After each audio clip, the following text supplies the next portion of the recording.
Il y a une grande discussion pour savoir à quelle date le monde a été créé. Quelle date, à quel mois? Nissan ou Tishri, bravo. Marloquette. Elle est en fait le résultat d'une autre marloquette entre Benjamin et Bethel, bref, peu importe. Qu'est-ce que ça change si le monde a été créé en Nissan ou en Tishri? Tishri, c'est le début de l'hiver. Nissan, c'est le début de l'été. Quelle différence y a-t-il entre l'été et l'hiver? En hiver, la nature ne produit pas. La nature reçoit. En été, la nature ne reçoit plus, elle donne. Pendant l'hiver, il fait froid, il pleut, la nature, elle absorbe ce qu'on lui donne et elle prépare son potentiel.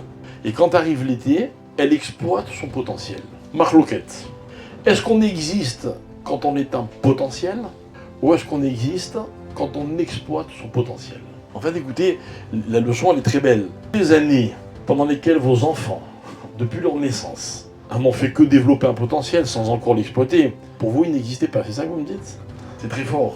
Parce qu'il y a autant de raisons de dire l'un que l'autre. Vous savez, mes chers amis, la marloquette, quand c'est une vraie marloquette, notamment comme on voit entre les chachamim, elle est intéressante pas pour connaître la réponse. C'est le débat qui est intéressant. Il est intéressant de réfléchir si on existe quand on est un potentiel ou on existe quand on exploite son potentiel. Vous voulez que je vous dise, il faut apprendre à nos enfants que les deux sont possibles. Qu'on existe même quand on n'a encore rien fait. On existe. Mais qu'il vaut la peine d'exister pour faire quelque chose. Vous allez dire, mais c'est contradictoire, c'est pas grave. C'est pas contradictoire, c'est deux perspectives. Une perspective selon laquelle l'existence démarre en Tishri, création du monde, de l'existence. Une autre perspective, l'existence démarre en Nissan. C'est-à-dire que Hachem, il donne à l'homme, il lui met le monde à disposition.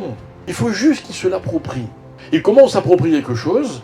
Quand on réalise d'où ça nous vient.